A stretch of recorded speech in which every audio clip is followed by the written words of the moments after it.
especial a Inês, nossa companheira de luta, que compõe comigo essa mesa, com quem eu tenho o prazer e agradeço aos organizadores e ao conjunto que me deu a oportunidade de estar aqui para discutir com vocês. Preciso pedir desculpas à mesa, porque me perdi nos protocolos, devia ter saído, ter voltado, mas enfim, esqueci, acabei ficando.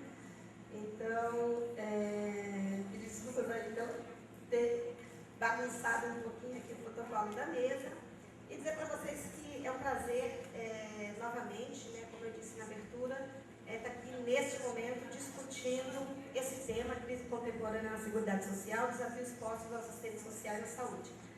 Nós sempre temos muitos desafios, né? É impressionante como a gente, os desafios são, na verdade, uma mola propulsora da classe trabalhadora, que estão sempre sendo chamados e desafiados a lutarem por direitos, a lutarem por condições de trabalho, a lutarem pela melhoria das condições de vida.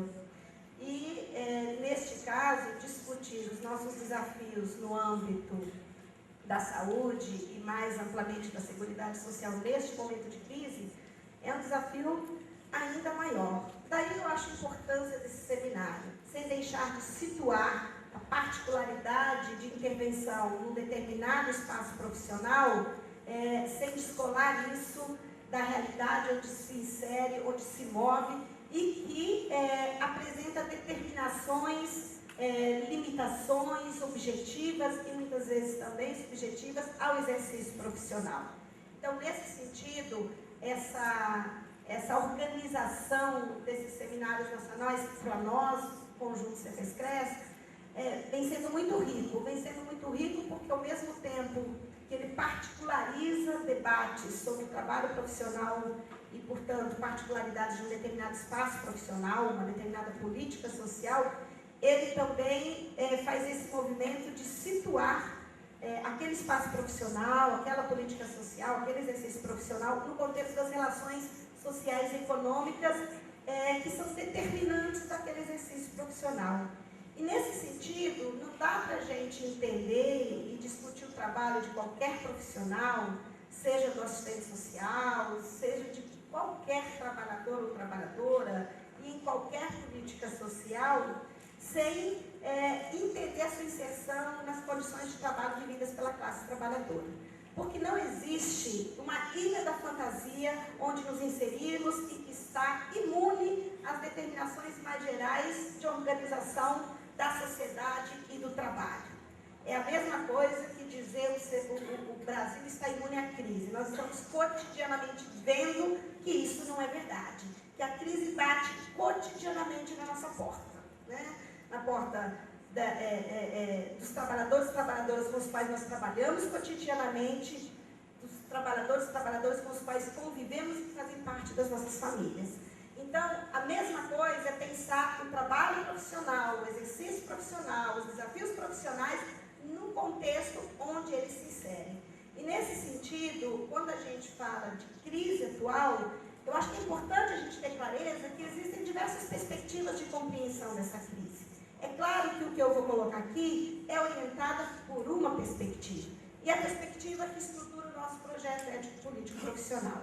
A perspectiva de crise que eu vou discutir aqui com vocês, para situar o nosso debate, os debates dos nossos desafios, pressupõe não entender essa crise como uma crise tópica do capitalismo, ou como um momento específico conjuntural que vai ser superado daqui a pouco com algumas medidas de regulação econômica e social. Não é este o sentido de crise que nós entendemos a partir de um referencial teórico, que é o referencial teórico crítico, que é o referencial teórico marxista. Numa ótica marxista, esta crise contemporânea é mais uma crise de superprodução e de busca de acumulação, de ampliação da acumulação no capitalismo. Portanto, é uma tendência inerente, estrutural do capitalismo na sua busca permanente por superlucros, por uma busca permanente de ampliação da acumulação do capital. Essa é uma primeira premissa importante. Não estamos falando de uma crise tópica, de uma crise conjuntural e que, portanto, será superada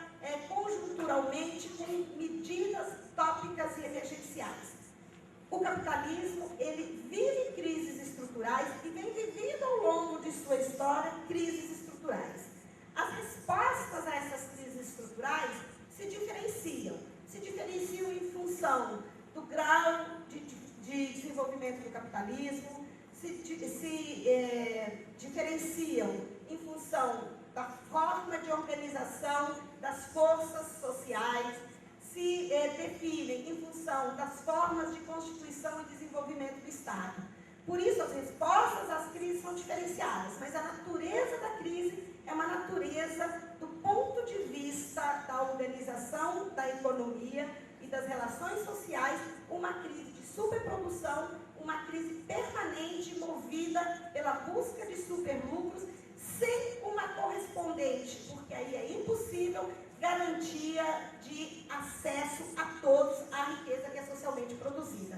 Portanto, uma riqueza que é socialmente produzida, mas que é apropriada e acumulada por poucos, e essa busca de superlucros e que deixa a maioria da população, a maioria da sociedade fora do acesso a essa riqueza, vai construindo diversos mecanismos e expressões de crise.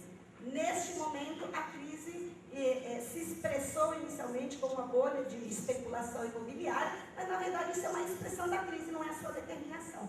A determinação, ela é uma determinação estrutural do capitalismo. E não é a primeira crise que nós vivemos, né? Hoje a gente ouve muito analistas compararem a crise atual com a crise de 29. A crise de 29 foi, de fato, uma das crises estruturais do capitalismo após a Revolução Industrial e colocou em xeque o capitalismo sustentado no livre mercado, no liberalismo ortodoxo. A crise de 29 também foi uma crise de superprodução e, naquele momento, a resposta àquela crise foi o abandono do liberalismo ortodoxo e a introdução no capitalismo de uma perspectiva, entre aspas, de um liberalismo social. Liberalismo social, naquele momento, capitaneado pela social-democracia e estabelecido nos 3 pilares clássicos. Uma produção fordista, produção de massa para consumo de massa. Então, temos uma crise de superprodução, temos que garantir esse consumo. Como vamos garantir? Vamos produzir mercadorias baratas e que todos possam comprar. Com isso, a gente mantém a lógica de produção e reprodução das mercadorias. O Fordismo foi isso. Produção de massa, barateando o custo dos preços da mercadoria para consumo de massa. Só que esse consumo de massa, ele tinha que ser garantido de alguma forma. Como garantir o consumo de massa? Pelo padrão keynesiano de regulação econômica e social, que é o segundo pilar de resposta à crise de 29. Esse segundo pilar, que envolveu as políticas sociais, nas quais as políticas sociais fazem parte, para uma produção de massa, precisamos ter um consumo de massa. Como assegurar o consumo de massa? Diversas formas. Garantindo políticas de regulação econômica com ação ativa do Estado na geração de empregos, tanto no setor público quanto no setor privado, mas também garantindo a criação de rendimentos por vias diretas, como criação de emprego, rendimentos, salários, mas também por vias indiretas, por meio das políticas sociais. As políticas sociais, portanto, foram parte dessa estratégia como resposta à crise de 29. As políticas sociais, ao ampliarem o papel do Estado na prestação de serviços sociais, asseguraram não só aumento de emprego no setor público, mas também aumentaram o rendimento da classe trabalhadora, que puderam, com o aumento dos salários e também com a parte do salário liberada pelo acesso às políticas sociais, aquecer a economia e aumentar esse consumo de massa. Portanto, esse foi o segundo pilar dessa resposta da crise de 29. A terceira, em decorrência dessa, foi a ampliação dos direitos, numa perspectiva muito chamada de teoria da cidadania, mas que na verdade não é uma teoria da cidadania, mas a perspectiva dos direitos na teoria de Marshall. Ou seja, qual era aquela perspectiva dos direitos? Direitos básicos para todos. Direitos básicos, uma perspectiva de uma garantia de um padrão mínimo. Mas um padrão mínimo que não colocasse em xeque a acumulação. Por isso que em Marshall é clássica aquela frase dele, que a cidadania não é incompatível com o capitalismo. Que a cidadania, ela ao contrário, ela é compatível com a acumulação.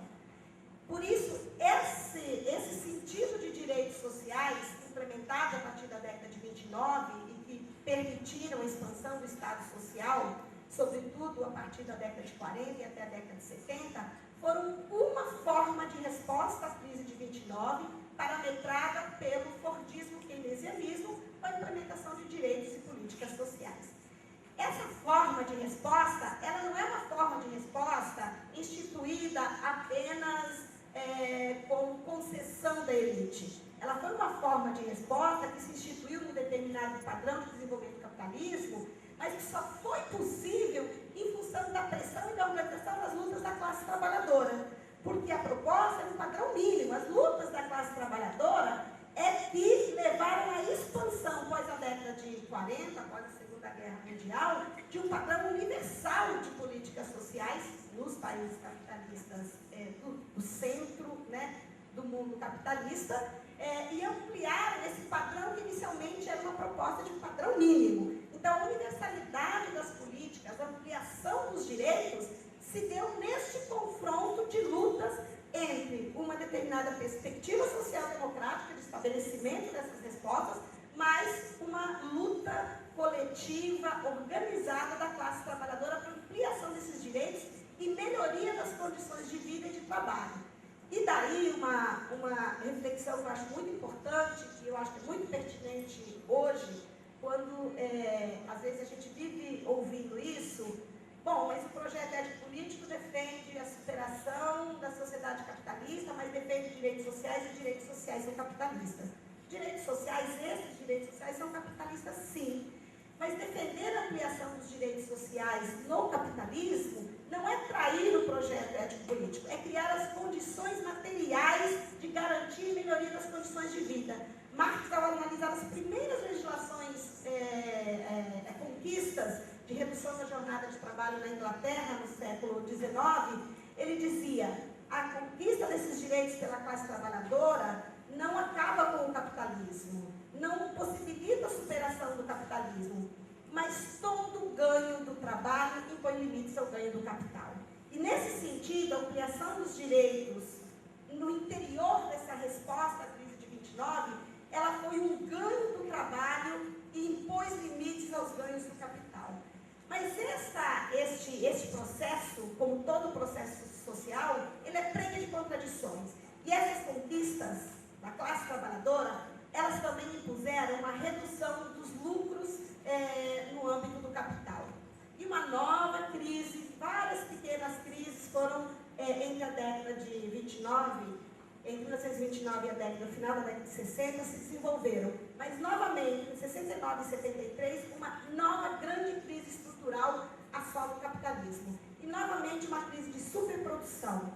Uma crise que, na ótica dos neoliberais, a responsabilidade dessa crise era o aumento dos direitos sociais, das políticas sociais e dos direitos do trabalho conquistados pela classe trabalhadora no período anterior, chamado no período dos 30 gloriosos, ou anos de ouro do capitalismo, né? Só que as respostas àquela crise de 69 e 73 foram completamente diferentes das respostas da década de 29, da crise de 29, que se expressa em 29 com a quebra da Bolsa, mas que na verdade é uma expressão. As respostas à crise de 69 e 73, elas não foram no âmbito da regulação social democrática do capitalismo. Elas foram uma retomada dos princípios liberais e uma orientação neoliberal parametrada pela perspectiva da globalização, com base na crítica aos avanços conquistados pela classe trabalhadora nos anos anteriores. O que adquiriu hegemonia como resposta após a década de 70 foi o neoliberalismo. E o neoliberalismo foi absolutamente destruidor após a década de 70, com expressões diferenciadas, tanto nos países do capitalismo central, quanto nos países do capitalismo periférico, como é o caso do Brasil e dos demais países da América Latina e Caribe. Aqui, enquanto lá as respostas foram de destruição, de redução dos direitos, das políticas sociais, de uma orientação de focalização nas políticas sociais, de estabelecimento de testes de meio para acesso às políticas sociais, de estabelecimento de critérios mais rigorosos e de abandono de alguns princípios como a universalidade, aqui no Brasil e na América Latina, esse momento do capitalismo, dessa crise, ela chega no Brasil exatamente quando a gente está reinstituindo o Estado Democrático de Direito e conquistando direitos com a Constituição de 88, depois de um longo período de regime militar. De um longo período de regime militar, que todos nós sabemos, implementou políticas sociais com características tecnocráticas, centralizadoras, autoritárias, onde os direitos sociais reconhecidos eram uma compensação à supressão dos direitos políticos e civis. Então, uma ausência de direitos políticos e civis, mas compensados pela ampliação de alguns direitos sociais. Daí a ampliação, por exemplo, de alguns benefícios da Previdência para empregadas domésticas, da renda mensal vitalícia, um tensionamento interno que leva a começar a se pensar, pela via da pressão da reforma sanitária, a saúde, né? E acho que isso a Inês vai colocar mais diretamente, mas uma resposta que no Brasil ela viveu este tensionamento entre a reinstituição de um Estado democrático brasileiro, com ampliação dos direitos e ampliação das políticas sociais, a materialização desses direitos, e um contexto mundial de crise. Deste tensionamento, o que aconteceu conosco nesse segundo grande momento de crise? Uma Constituição chamada, né, pelo Ulisses Guimarães, de Constituição Cidadã, porque voltada para a ampliação dos direitos, mas um movimento mundial já de crise e de reestruturação desses direitos numa perspectiva neoliberal. Ora, o Brasil não fica imune a isso. E desde a década de 90, logo depois da aprovação da Constituição de 88, apesar dos fortes movimentos pela redemocratização do Estado naquele momento, o Brasil passa a incorporar essas medidas neoliberais e implementar essas medidas nas políticas sociais. Desde a década de 90 com o Collor, depois com o Fernando Henrique Cardoso e até hoje com o governo Lula, as tendências de desmonte ou de não implementação daquelas conquistas constitucionais, elas são permanentes, graduais e cotidianas. Daí os movimentos de contra-reforma vivenciados no Brasil na década de 90. O movimento de contra-reforma na Previdência, em 1998 e 2003, que reduziu as possibilidades de abrangência e acesso aos direitos da Previdência, as contra-reformas na saúde, na tentativa de não implementação do SUS na perspectiva da reforma sanitária, de manter uma saúde básica, uma cesta básica de saúde e não a sua universalidade, integralidade, como foi colocada, uma ampliação de programas de assistência social, às vezes descolados da perspectiva de seguridade social, e aí essa é uma tendência contemporânea que foi muito discutida no seminário do SUS, o que significa a assistência reconhecida como direito de seguridade social, como dever do Estado nesse contexto. E um risco de não conseguir materializar a perspectiva da assistência como direito, mas materializar uma assistencialização, ou seja, ações de assistência social que, na verdade, não são implementadas como direitos, não são articuladas à seguridade social, ou são implementadas apenas pelo viés clientelista, sem condições e com pífios recursos e garantindo, na verdade, perspectivas muito mais parametradas para aquele sentido de direito mínimo, apenas voltado à sobrevivência e não como direito, como é o caso, por exemplo, do Bolsa Família. Uma contra-reforma na educação, no ensino superior, né, com o Reúne, com o ProUni, e que também coloca em risco com o estímulo, a expansão dos cursos privados, o estímulo à expansão dos cursos de graduação à distância, coloca em risco um sólido sistema que estava sendo construído de ensino público e de instituições públicas, federais, estaduais e municipais. Esse movimento, portanto, que vem da década de 90 até hoje, ele é um movimento que agora ele se agudiza com a crise atual. E a crise atual,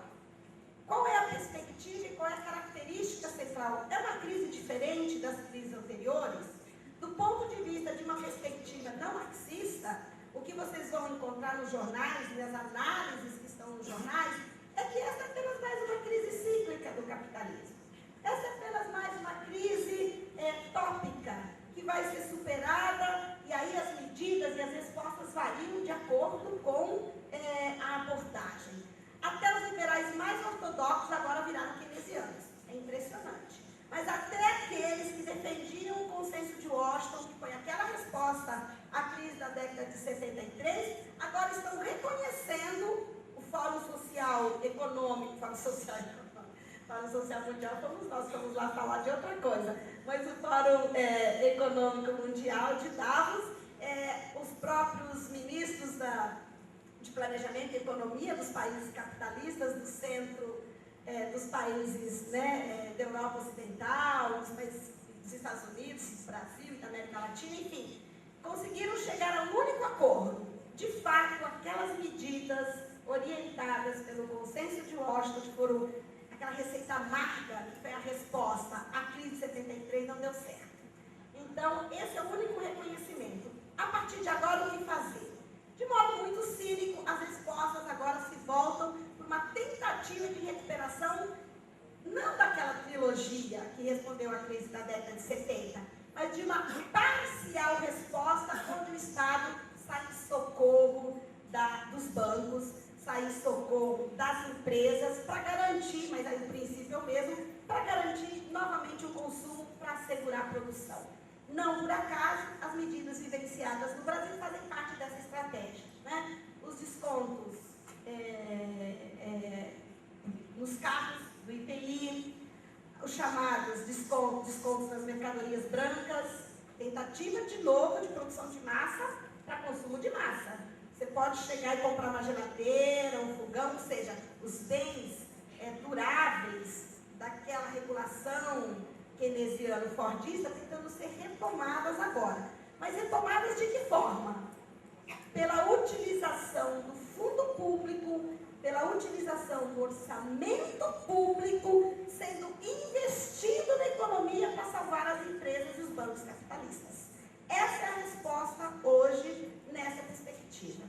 Existem outras possibilidades, existem outras respostas e existem outras análises? Existem. Numa análise, nessa perspectiva que eu estava dizendo, que é a perspectiva com a qual a gente analisa a crise, essa crise atual, ela não é uma crise cíclica, ela não é uma crise tópica, ela é mais uma crise de superprodução. Uma crise estrutural do sistema capitalista, e eu acho que os autores que vêm trabalhando assim, de modo muito interessante a análise da crise é o Mesaros, e que ele nos sinaliza que esta crise contemporânea é uma crise que não é uma crise da economia, é uma crise que se estende por toda parte e viola a nossa relação total com a natureza e as relações sociais. A degradação do meio ambiente, a superexploração do meio ambiente, a destruição do meio ambiente, a busca por novos nichos de acumulação e que, em geral, esses nichos destroem a natureza, as mercadorias, novas formas de mercadoria, e não por acaso o avanço tecnológico que nos obriga a trocar de computador, de internet, de celular e de todos os aparelhos tecnológicos a cada dia, ou seja, são novas tentativas de buscar, manter um padrão de acumulação, retomar as taxas de lucro para garantir a produção e reprodução do sistema capitalista. Ora, essa perspectiva, ela é uma perspectiva do ponto de vista de crise, que nos coloca a seguinte questão.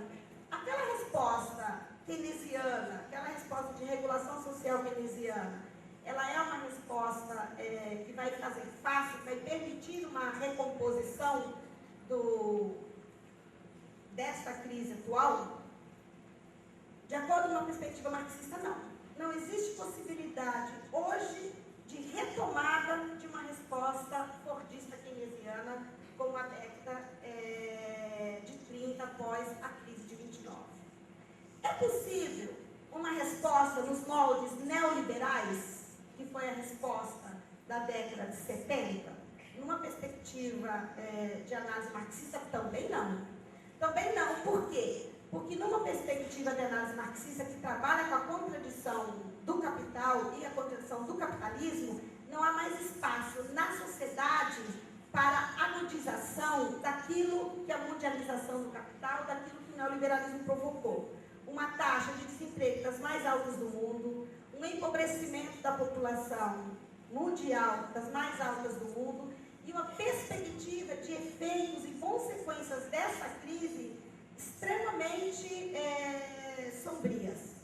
Nenhum analista hoje é capaz, ou tem escrito, pelo menos que eu tenha lido, com certeza quais serão as consequências da crise contemporânea. Mas algumas tendências vêm sendo apontadas.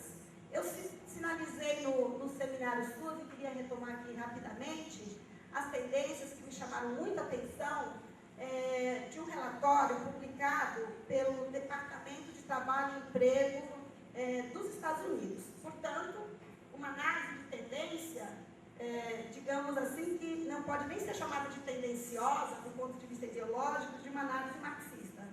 O Departamento de Trabalho e Emprego dos Estados Unidos, do governo atual do Barack Obama, mostrando que os efeitos dessa crise, eles são desastrosos. Eles são desastrosos por quê? Porque eles dizem que nem a possibilidade de uma regulação keynesiana, se ela houvesse, ela seria capaz de recompor a curto e a médio prazo os efeitos que essa crise vai provocar. Que efeitos são esses? Um cenário de mudança do emprego e da organização do trabalho, como não ocorreu nem na crise de 29 e nem na crise de 69 e 73. Então, uma tendência ainda mais aguda do que já vinha, de terceirização, informalidade, prestação de serviços sem nenhum tipo de regulação econômica e social pelo Estado, destruição de postos de trabalho, menos empregos na indústria e na agricultura e apenas uma manutenção no setor de serviços. Por esse relatório, só em 2009 nós teremos uma destruição de postos de trabalho que serão de 51 milhões em 2009 e apenas na América Latina 23 milhões. Ou seja, só em 2009, em função dessa desestruturação desses postos de trabalho, nós teremos 51 milhões de postos de trabalho que vão desaparecer em 2009 apenas, e desses 23 milhões estão na América Latina e no Caribe. E não é por acaso também que esse relatório sinaliza que por que o setor de serviços é o setor que talvez vá permanecer como manutenção.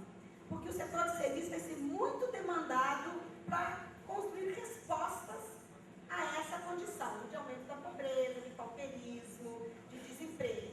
E o que são os chamados setor de serviço? Em geral, os programas sociais. Mas não é qualquer programa social e nem uma perspectiva universalizante como foi a resposta à crise de 29. Uma perspectiva focalizada com programas voltados para a condição de pobreza absoluta ou para determinados segmentos que não têm condição nenhuma de sobrevivência, como pela via individual, do esforço individual, que seriam programas voltados para crianças, idosos e pessoas com deficiência. Ou seja, é um retorno àquelas perspectivas totalmente liberais do século XIX. Ou seja, não é um desmantelamento total dos serviços sociais, mas é uma transformação radical do seu sentido e do seu significado. E daí a gente compreende, por exemplo, as medidas dos programas de transferência de renda que estão se espalhando, se proliferando em toda a Europa e em toda a América Latina, em detrimento de trabalho com direitos ligados ao trabalho, como aposentadorias, pensões, seguro-desemprego. Daí a gente entende fundações que vão tentar estimular, transformar os serviços públicos em mercadorias, para construir essa resposta de mercantilização dos serviços, buscando novamente mais um novo nicho de superlucros e de acumulação. Essa perspectiva, portanto, ela é muito sombria para a Seguridade Social.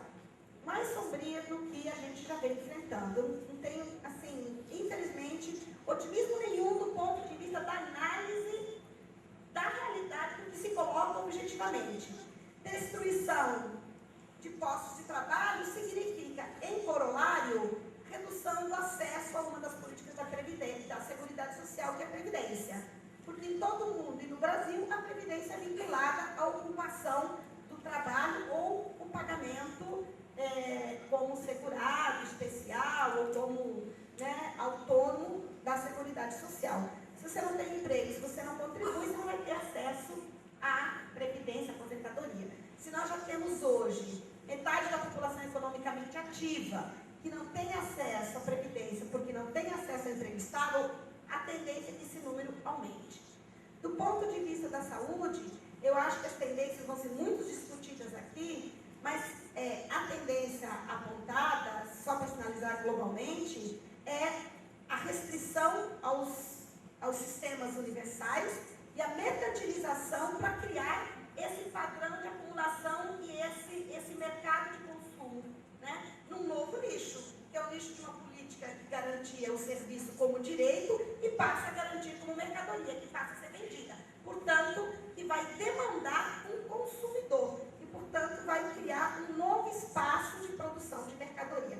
Não que ele não existisse, porque no Brasil, uma das tendências da Contra-Reforma, e que é uma tendência mundial, foi a permanência do sistema público, mas convivendo com o sistema privado e com a expansão dos planos privados, isso tanto na Previdência quanto na saúde. A tendência é que isso se agrave, se acirre nesse momento.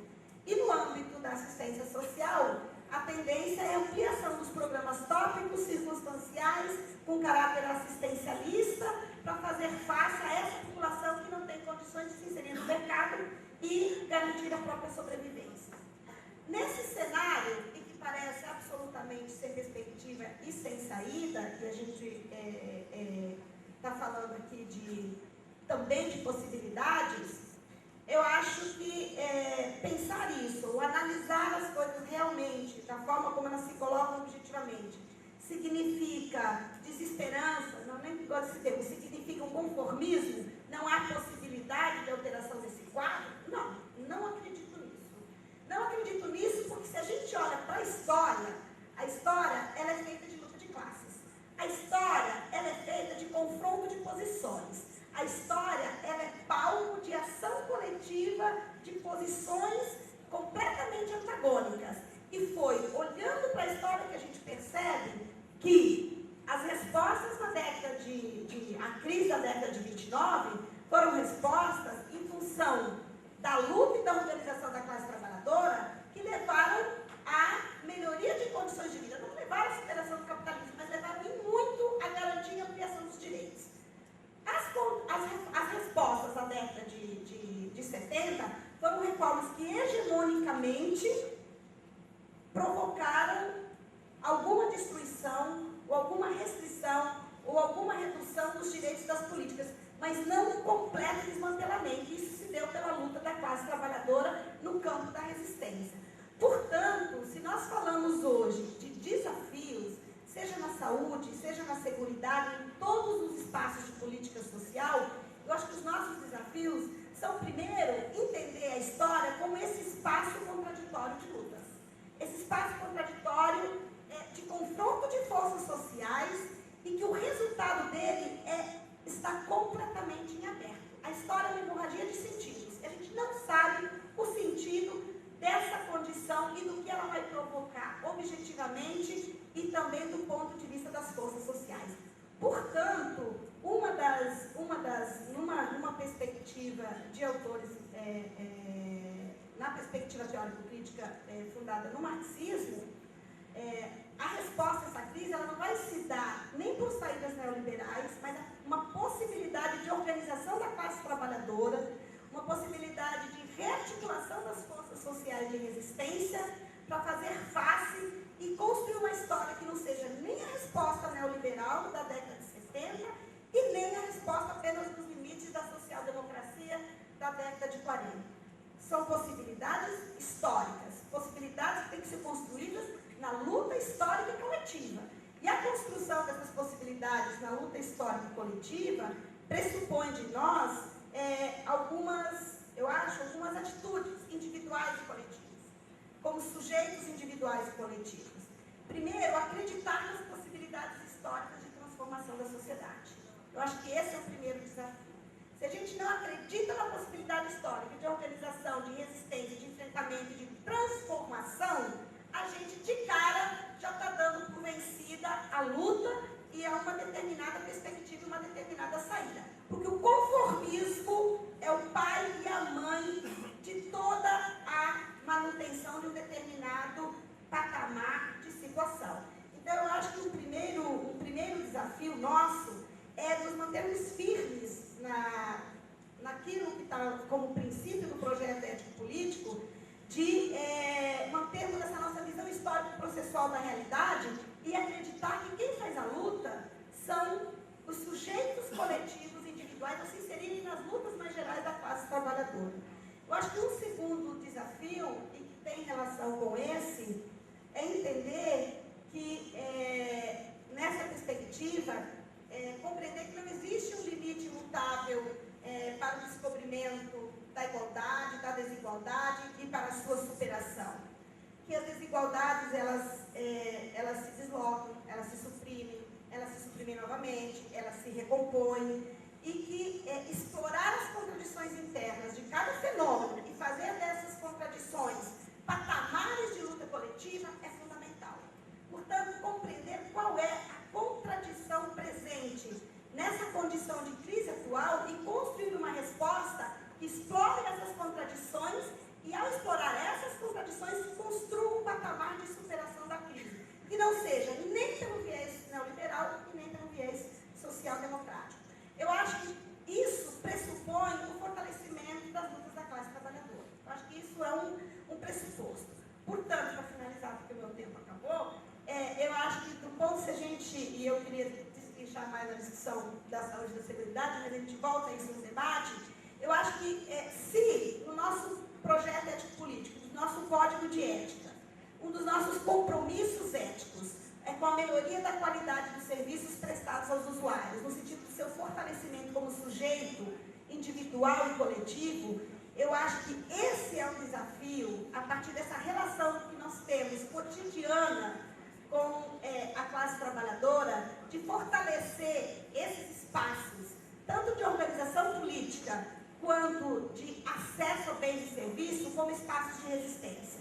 Porque hoje, manter serviços de qualidade nesse contexto é uma grande resistência, é um grande espaço de resistência. Então, esse desafio de permanecer firme na luta pela defesa dos direitos sociais, na luta da saúde, da seguridade social como direito, como dever do Estado, na luta pela garantia das condições técnicas e éticas necessárias à prestação desses serviços com qualidade, como uma mediação, como uma forma de construção de um cimento, de uma base de fortalecimento da classe trabalhadora, da sua organização, na perspectiva de uma luta para conquistar a hegemonia na defesa de uma outra sociedade, mas com mediações que precisam ser construídas na garantia dos direitos e das políticas sociais, é um grande desafio, e eu acho que é isso que, nesse momento, este seminário, eu acho que vai se debruçar sobre essas questões. Portanto, eu gostaria de finalizar dizendo um fragmento de uma poesia do Bertolt Brecht, que eu gosto muito, que eu acho que para esse momento, ela é muito interessante. Que o nome diz assim: nada é impossível de mudar. Talvez vocês conheçam, porque ela é bem conhecida, mas ela diz o seguinte: desconfiai do mais trivial, na aparência singelo, e examinai, sobretudo, o que parece habitual. Suplicamos expressamente: não aceiteis o que é de hábito como coisa natural, pois em tempo de desordem sangrenta, de confusão organizada, de arbitrariedade consciente, de humanidade desumanizada, nada deve parecer natural, nada deve parecer impossível de mudar. Obrigada.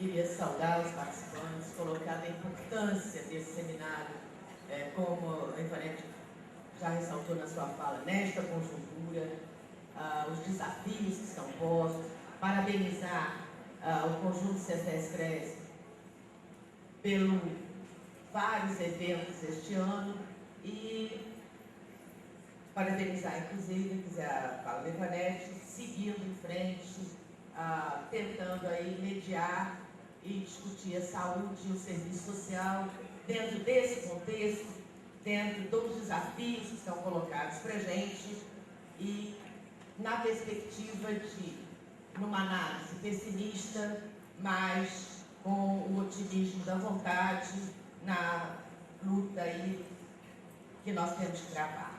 A gente pensou e organizou a nossa apresentação em dois eixos centrais. Um de fazer uma discussão da política de saúde na atual conjuntura, mas partindo, claro, dos anos 80 e 90, o serviço social e a saúde, pontuando algumas questões, para nós entrarmos também, que eu acho que é fundamental, nas contribuições que o documento, que é objeto de discussão nesse seminário, os parâmetros de atuação da assistência social, de discutir algumas questões, já que a perspectiva do GT é de que o documento permeie todo o seminário, embora vá ser apresentado com muito maior detalhes na mesa amanhã à tarde. Então, de discutir um pouco as atribuições dos assistentes sociais e desafios que estão postos para a gente nessas atribuições. E terminar com algumas proposições. Eu acho que realmente existem várias agendas colocadas aí e a gente precisa reforçar algumas agendas. Pode passar. Ao falar, né, quer dizer, e a Ivanete ressaltou, quer dizer, nós não podemos analisar a atual conjuntura ou a atual política de saúde em particular, se nós não retomarmos ao que foi o processo de democratização da sociedade brasileira nos anos 80 e, efetivamente, o que significou os anos 80 para a saúde e para a articulação aí que houve, mobilização com relação aos movimentos sociais. Então, é nessa período, quer dizer, já em meados dos anos 70, que o movimento sanitário se articula com movimentos sociais e a elaboração e a construção de um projeto de reforma sanitária articulada com um projeto maior, um projeto de democracia de massas, que vislumbrava, é claro, a perspectiva da emancipação humana e de um outro projeto societário. E na contramão desse processo, nos anos 90, você tem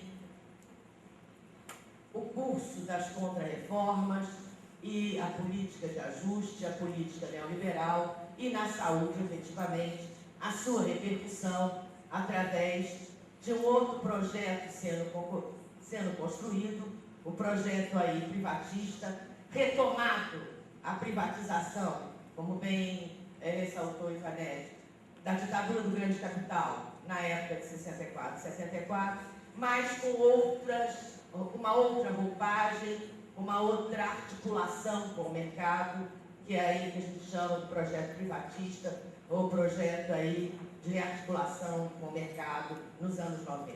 E claro que dentro disso, dois projetos societários, né, que esses projetos da saúde eles não estão isolados e eles se articulam com os projetos societários, como nós, no serviço social, também o nosso projeto se articula com o projeto societário.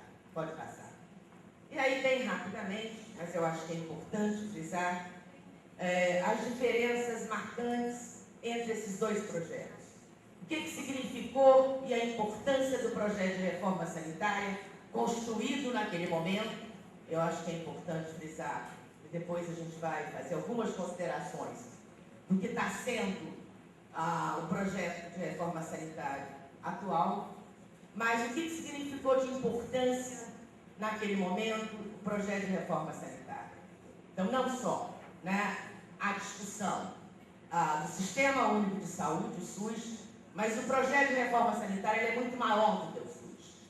O projeto de reforma sanitária envolve uma nova concepção de saúde pautada na discussão da determinação social da saúde e doença.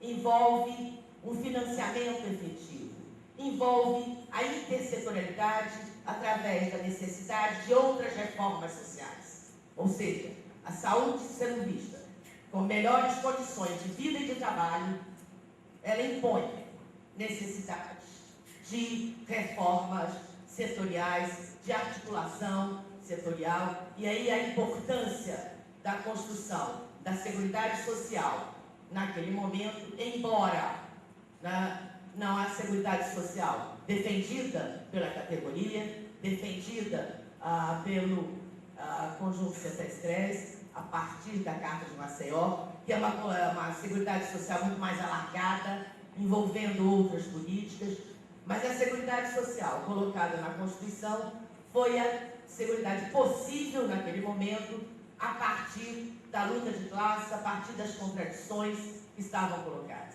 Então, realmente, saúde, assistência e previdência, neste esboço e nesse escopo da Seguridade Social e na necessidade, claro, da ampliação desse conceito de Seguridade Social.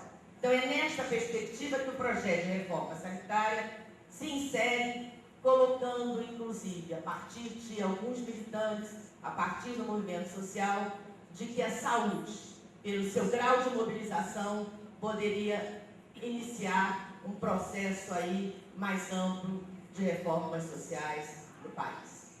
Infelizmente, isso não acontece. Então, o marco da reforma sanitária, enquanto melhores condições de vida e de trabalho, enquanto análise da determinação social do processo de saúde e doença, enquanto o SUS, da garantia do direito à saúde universal, com equidade, com integralidade, com intersetorialidade, ele vai sendo questionado a partir de todas as propostas que vêm nos anos 90 no projeto privatista. Então, não é mais o Estado de Direito colocado, mas um Estado mínimo, entre aspas, um Estado mínimo para a questão social, né, mais máximo do capital, que até hoje, como a Ivanete apresentou na sua fala, como que o Estado tem consubstanciado, tem subsidiado o capital. A perspectiva, né, da saúde como direito social, direito de todos e dever do Estado, ela começa a ser flexibilizada, ou seja, de que o Estado ele não pode assumir todos os ônus, o Estado só vai poder assumir a atenção básica, né, a saúde pública, que não é interesse do mercado, e vai assumir uma atenção ou uma assistência à saúde através do pacote básico pela saúde, ditado inclusive pelas agências internacionais. Ou seja, o que significa essa perspectiva dentro da concepção do SUS previsto pela reforma sanitária? O que se coloca, e que muitos autores têm colocado, é de que o SUS implementado não é o SUS previsto pela reforma sanitária. É um SUS que realmente atende efetivamente a uma camada. E o que você tem é a ampliação nesse período dos planos privados, você tem o desfinanciamento, então o financiamento tão discutido na reforma sanitária e na Constituição. Ele não é viabilizado, e não é viabilizado desde 90, então a gente sofre de processos aí de financiamento o tempo inteiro. A emenda constitucional 29 demorou, passou os anos 90 todo, só no final, e é aprovada o ano passado, e efetivamente ainda não é aprovada no Senado, e não emenda constitucional defendida por amplos segmentos e nas conferências nacionais de saúde. Então, o que a gente vê é realmente a disputa desses projetos e a projeto de reforma sanitária colocado na contra-hegemonia e a hegemonia do projeto privatista. Pode passar. E aí algumas questões que já se colocavam nos anos 90 com relação à implementação do SUS e que permanecem até hoje. A questão da primeira, né, fundamental, a lógica macroeconômica, de valorização do capital financeiro e subordinação da política social à mesma, encolhendo os direitos sociais e ampliando o espaço do mercado.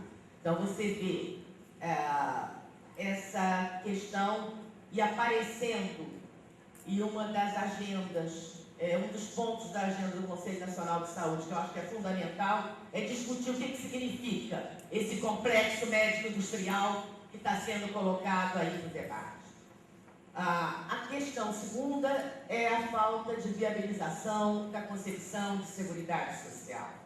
Então, realmente, embora está na Constituição de 88, você não se evidencia a viabilização desta articulação, tanto nos anos 90, tanto agora. Ou seja, o Orçamento da Seguridade Social não foi viabilizado, o Conselho Nacional de Seguridade Social, que vigiu um período curto, que foi extinto, e apesar de desde a 11ª Conferência Nacional de Saúde e a Conferência também de Assistência terem colocado em pauta a necessidade de rearticular o Conselho Nacional de Seguridade Social, ele não conseguiu ser efetivado. O subfinanciamento e distorções nos gastos públicos influenciado pela lógica do mercado. Então, esse é um ponto que vem desde os anos 90 e que nós continuamos até hoje nessa perspectiva. A pesquisa, tanto que a Ivanete e a Elaine Berg fazem da discussão do orçamento da Seguridade Social, colocam que a saúde é que tem realmente tido menor investimento. Enquanto você tem uma certa manutenção na previdência, um relativo aumento na assistência, a saúde não tem, está cada vez mais tendo uma diminuição no seu financiamento. A ausência dos princípios éticos do projeto da reforma sanitária. Eu acho aqui uma questão importante. Nos anos 90, ninguém falou, a não ser os assistentes sociais, em projeto de reforma sanitária, ou pouquíssimos outros sujeitos coletivos. Se falava no SUS, na implantação do SUS, mas não o SUS dentro da perspectiva da reforma sanitária. Da mesma forma que Seguridade Social, né? Quer dizer, a Seguridade Social tem sido a bandeira de luta dos assistentes sociais e contado com apoio aí de movimentos populares, do movimento social, mas no debate acadêmico você não vê nem a discussão da reforma sanitária, nem a discussão da Seguridade Social. A reforma sanitária vai aparecer agora, e aí depois eu quero discutir um pouquinho sobre o que acontece. A não valorização do controle social e participação social, tão caros à reforma sanitária, tão caros ao movimento sanitário, ao movimento social, que criou mecanismos fundamentais, como os conselhos e conferências, a necessidade desses mecanismos estarem articulados a fóruns, como o Fórum dos Trabalhadores, o Fórum dos Usuários. Enfim, esses mecanismos estão sendo o tempo inteiro desrespeitados, as suas resoluções não são cumpridas, e uma das evidências falada pelo Júnior na mesa de abertura é de que, e pela companheira do Movimento dos Usuários, é que a Fundação Estatal de Direito Privado, ou a Fundação de Direito Privado, né, porque eu não gosto de colocar porque não é estatal, ela é privada. A Fundação do Direito Privado, apesar de ter sido derrotada amplamente na 13ª Conferência Nacional de Saúde, em todas as conferências estaduais realizadas nesse país, apesar de terem sido realizados 2 seminários de modalidade de gestão promovidos pelo Conselho Nacional, no mesmo dia da conferência, o ministro coloca de que ele iria viabilizar a proposta, porque a proposta, o governo não poderia se subordinar ao movimento social. Ou seja, o que significa o princípio fundamental de participação social, de controle social, de controle democrático, se o governante, que deveria dar o exemplo, coloca que não poderia se subordinar. A falta de definição clara de papel de governos estaduais, que de uma certa forma tem sido respondida pelos pactos, né? O pacto de gestão, o pacto pela saúde, mas que não efetivou efetivamente essa questão. Que a proposta era que se fizessem discussões, que os estados organizassem as discussões regionais, se fizessem quanto à participação, os planos regionais, as prioridades, os financiamentos, e não se evidenciou essa discussão e esta elaboração neste processo. Terceirização e precarização dos trabalhadores da saúde. Essa é uma questão que o Júnior ressaltou na sua fala de abertura, e é realmente uma questão seríssima que atravessa todas as áreas, e a saúde em particular, já que nós estamos discutindo a saúde. Desde os anos 90, novas formas de, entre aspas, modelos de gestão do trabalho têm sido colocados. Então, são cooperativas de mercado, são organizações sociais, as OCIPs, que infelizmente retornam atualmente. No Rio de Janeiro, nós estamos hoje com aprovada a organização social do município do Rio e na Baixada Fluminense, em Duque de Caxias, já em implementação, e em outros municípios também. Então, você tem aí a articulação de modelos de gestão, entre aspas, novos, que não são novos, mas que são efetivamente para eximir o Estado da sua responsabilidade e colocar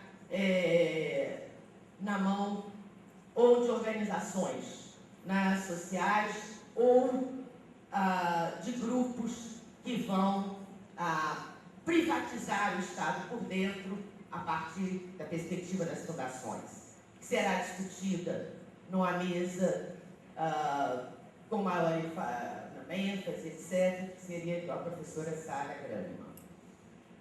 O modelo de atenção à saúde centrado na doença, como também foi ressaltado na mesa de abertura, então nós não conseguimos viabilizar nesse processo a concepção ampla de saúde e a necessidade da intersetorialidade e da integralidade. Então, a saúde ainda fica sendo vista não como melhores condições de vida e de trabalho, não como uma perspectiva ampliada, mas a saúde como ausência de doença. Um exemplo dessa perspectiva é o próprio relatório dos determinantes sociais apresentado tanto pela OPAS quanto pelo Ministério da Saúde, que não faz análise da determinação social, ou seja, reduz a determinação social do processo de saúde e doença a fatores, e coloca no mesmo ponto fator biológico, fatores ambientais, sem enfatizar a questão que era central, e continua sendo central para a reforma sanitária, na perspectiva dos anos 80, a determinação social do processo, a vinculação aí com as relações sociais, a questão do trabalho, produção e reprodução social.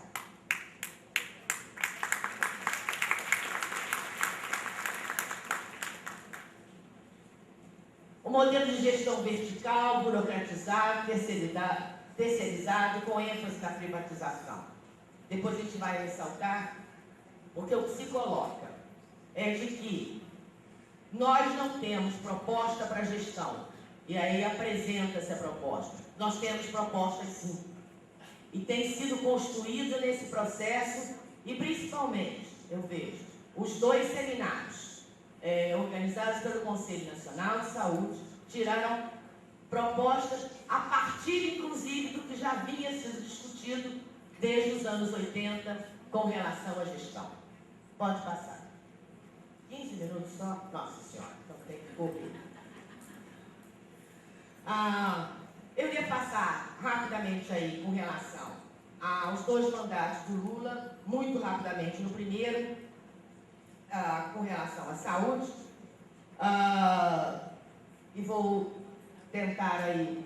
Então, o que você tem é uma incorporação da agenda ético-política da reforma sanitária no primeiro mandato, mas numa perspectiva diferenciada, que eu acho que vale a pena depois a gente... enquanto proposição, construção de novos modelos de fazer saúde, cooperação, ensino, gestão, atenção, controle social.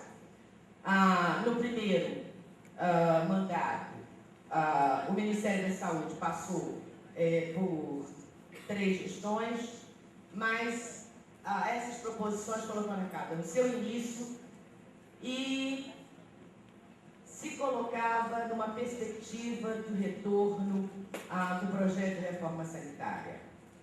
Porque no segundo escalão, vários sujeitos coletivos importantes participaram desse segundo escalão. Só que, efetivamente, o desfinanciamento, a falta da mobilização e articulação com os movimentos sociais, a proposta de novos modelos de gestão, não resolver a questão da gestão do trabalho, inviabilizar, inclusive, essas proposições. Pode passar. Então, realmente, no governo Lula, você tem na saúde a expansão aí, não há expansão do gasto social e o estímulo à focalização. Pode passar. E agora, com relação ao segundo mandato, você tem algumas iniciativas importantes. O que eu acho importante ressaltar é o seguinte: algumas propostas, inclusive, no primeiro mandato foram feitas com relação ao plano de cargos, carreiras e salário, com relação à necessidade de você viabilizar o financiamento, mas não foram efetivadas, inclusive, por conta da questão do pano de fundo, que é o financiamento. Com relação ao segundo mandato, outras questões aparecem, eu vou falar rapidamente: questão da legalização do aborto, a restrição de bebidas alcoólicas, medidas para fiscalizar a farmácia e algumas medidas como quebra de patente, indenização de pacientes de racismo.